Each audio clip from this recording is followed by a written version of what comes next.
Good evening, everybody. Wanted to talk to you about Three Eye Atlas. So, I have been a bit of a skeptic, probably a bit of a stick in the mud as far as the alien conjecture, right? Because I freely admit there's a lot of peculiar things about this comet, but I believe that they're almost all associated with the fact that it comes from a different part of the universe. It's just materially different. Its chemical composition is different. Its speed is different. There's just a lot of things that I think are explained by saying it's not from this universe, solar system. And and look, on the flip side of this, there's a lot of people that think this is an alien probe. They think this is alien spacecraft. They think this is our version of Voyager. And and then there's people who are saying, "Oh man, how can you think that?" Because NASA doesn't think there's aliens out there. Well, just remember something about Voyager. We put a message on Voyager, right? We had a drawing of what a human looks like, and we included music from Mozart, and we didn't do that for, like, the only thing that anyone's ever will kind of admit that might be outside this planet is microscopic bugs. We didn't put Mozart music out there for bugs. All right, we put that out there because we think somebody somewhere or something may find it and go, wonder where this is from, and hear that music and go, wow, they had culture. So remember that. And that's been going on for decades. I also, as much of a skeptic as I am, I will freely tell you that I think they don't tell us everything. That doesn't mean that I think that they know everything, but I know they don't tell us everything. So, Three Eye Atlas, all kinds of attention. Let me just give you a quick summary, and then we're going to dive into this interesting thing where it's emitting a pulse of energy every 17 minutes. It's the third confirmed interstellar object to visit our solar system. It was discovered on July 1st, 2025. This is just September 24th. This thing's new. It was discovered by the NASA-funded Atlas telescope in Chile. Unlike solar system comets, it follows a hyperbolic trajectory, indicating it originated from outside our stellar neighborhood, traveling at about 68 kilometers per second, which is roughly 130,000 miles per hour relative to the sun. It's estimated to be 7 to 11 kilometers in diameter. That number kind of changes, and it's much larger than previous interstellar visitors, Oumuamua, which is 100 to 400 meters, and Borisov, which is just a half a kilometer, it's currently brightening rapidly as it approaches perihelion, right? Its closest approach to the sun. Around October 30th, that's going to intensify. And it poses no threat to the Earth that we know of right now, and it poses no threat to Mars, even though it's going to come just inside Mars orbit. Its closest path will be at about 170 million miles in late September, soon. Observations from telescopes like the VLT, that's the Very Large Telescope, Gemini South, Hubble, have revealed unusual activity, right? Including a coma with a gaseous envelope. It's rich in nickel, cyanide, CO2, and it's a tail that's brighter and more structured than typical cometary tails. The object is slowing slightly from 88,000 kilometers per hour to 87,000 kilometers per hour in recent weeks. And that defies expectations for a passive body under solar gravity alone. I mean, right there, that's kind of like one of those things where, explain that. But what caught my attention, why I made this video tonight, there's these 17-minute energy bursts, so like every 17 minutes. And it refers to this highly regular pulse of gas and plasma emissions coming from Three Eye Atlas tail and coma, and it occurs every 17 minutes. And listen, I'm talking about precisely 1,020 seconds. I've heard it expressed as 232 seconds. So I guess it's like 1,020 and 232 seconds. That's getting nitpicking, but It's precise is what I'm trying to say. Like, you can time it down to the second. Okay, it's going to start, and boom, it starts. That's odd. These were first detected in mid-August by spectroscopy from the Gemini South, and was confirmed by the VLT, the Very Large Telescope, in late August. Key characteristics include emission profile. Emission.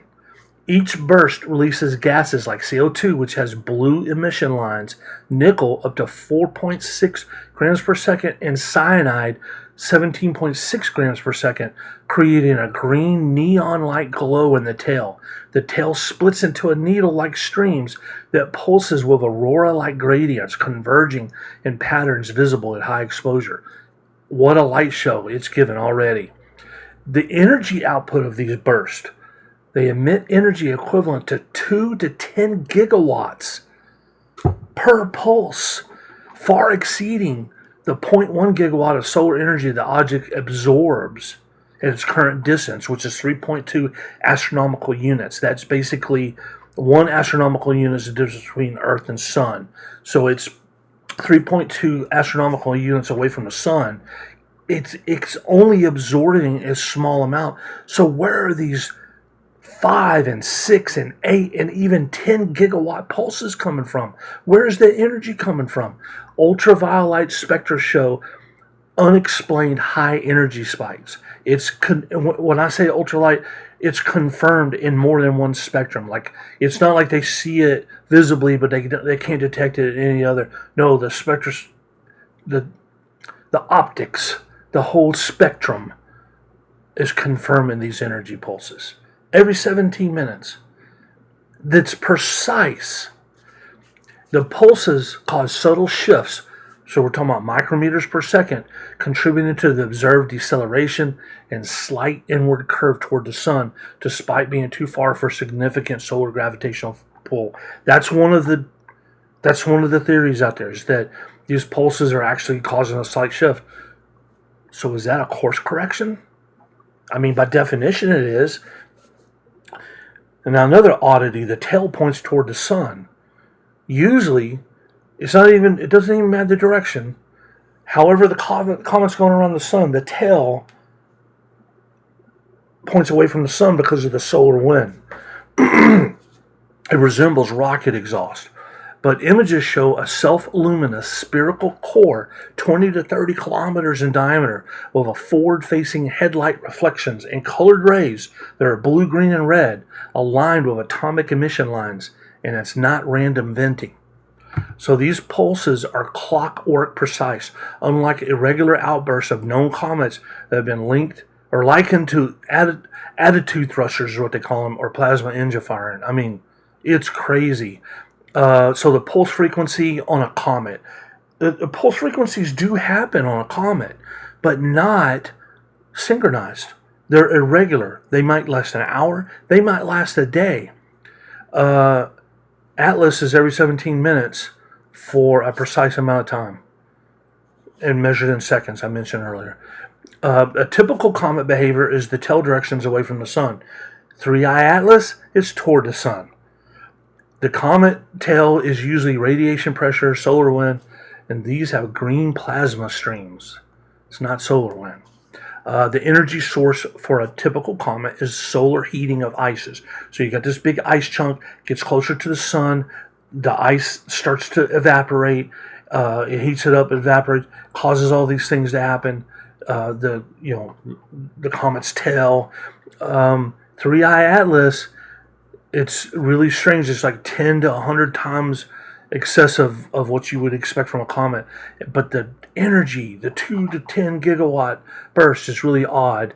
A normal comet is water, CO, and dust in our system. This one is high nickel. They're not seeing any iron. They're seeing cyanide and CO2 jets. Here's one thing with comets.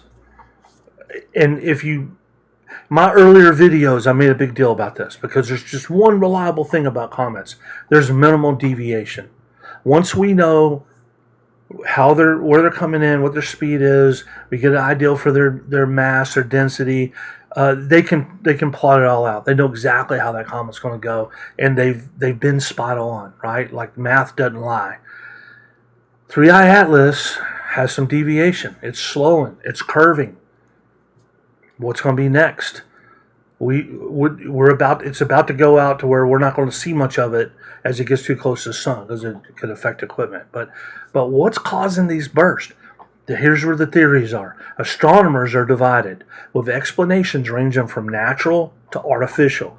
No consensus exists as of today, but observations continue via the Mars missions. So we got Mars Express, ExoMars, and as it nears Mars on October 3rd, these guys are going to be watching it. It could be rotational sublimation. The object spins at 16 rotations per hour, which is 3.75 minutes, and the burst align with a harmonic of maybe every 4 or 5 rotations, and the sunlight could heat a specific surface patch, and that sets it off. And it could be rotational based. I mean, I'm not saying that that's absolute and that everyone's going to sign off on it, but the theory's out there that it could be the sun interacting with a particular surface, and that's how the timing is. And it could be a rough terrain like lunar mountains that might focus these emissions. Now, Avi Loeb from Harvard, he notes this in his August 2025 analysis, suggesting the 17-minute cycle exposes sublimating material rhythmically. All right, so even our big alien believer is saying this could be rotational sublimation. It could be internal oscillation or resonance. Magnetic fields or plasma sheaths could create standing waves, pulsing gas like a resonant cavity. Frequency wave theory proponents, independent analysts, interpret it as plasma solitons. That's a self-sustaining wave in the coma, right? So it's kind of a weird fluid dynamics with the plasma. And the outburst phase explanation, it could be the rapid brightening faster than predicted since mid-September, might be a temporary surge, and we're going to see it return to its normal luminance post-perihelion. So critics of the natural theories argue that the precision, the excess energy, and the tail direction require implausible conditions, and it could not be from sublimation alone. And look, they kind of got me on that one, right? Because the energy, where's it coming from? All right, if it's coming from the comet, explain that to me. We got something nuclear in there? We got a natural nuclear reduction going on or something? So what are the hypotheses that give it a different spin, a non-natural spin? What if it's got engineered propulsion? The pulses resemble thruster firings, course corrections. With the green glow from the ionized gases under electric fields like plasma drive, Cliff High and others have calculated the power output matches a compact reactor and not solar input. The ecliptic plane alignment, a 1 in 15 odd, and intact structure after interstellar travel suggests design. This thing should be more broken up than what it is.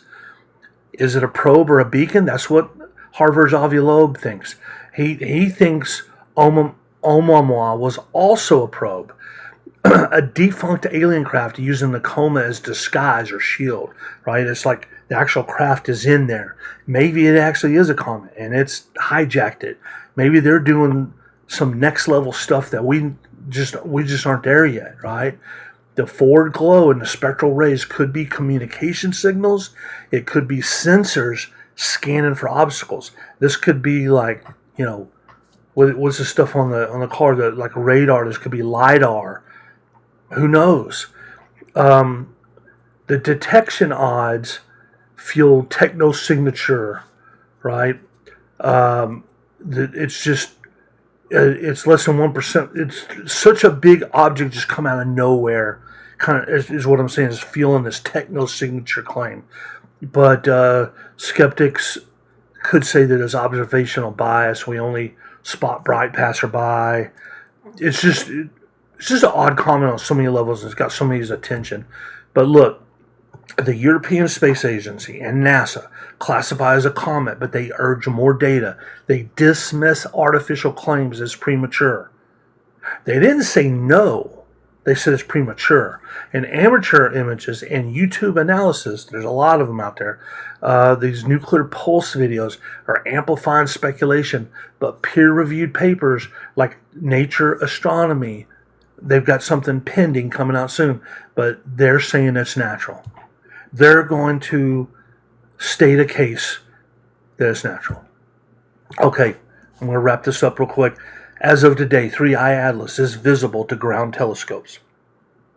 It has a magnitude of 16 in what they call Ophiuchus, but fading post-sun approach.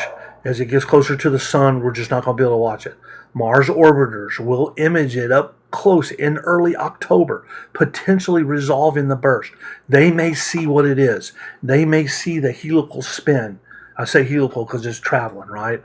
They may look at it and go, oh, it's spinning. There's a mirrored surface. That's what's causing this. And the gearheads in NASA and ESA, they'll just come up with all these formulas and it'll make sense.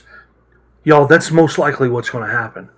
If it's natural, expect irregularity post-perihelion, right? So it's doing this weird 17-minute cycle right now. But after perihelion, when it gets that close to the sun, there's no way the integrity of this thing stays the same. It's going to change. And if it changes, the bursts are going to change. If it's artificial, if this thing is a craft, a sustained precision could confirm it. Like even the biggest doubters are going to go, you know what, there's no way this thing maintained after perihelion the 17-minute cycle. There's no way. So NASA has a Comet 3I Atlas page. ESA has a frequently asked question page. They update it frequently. I check it out all the time.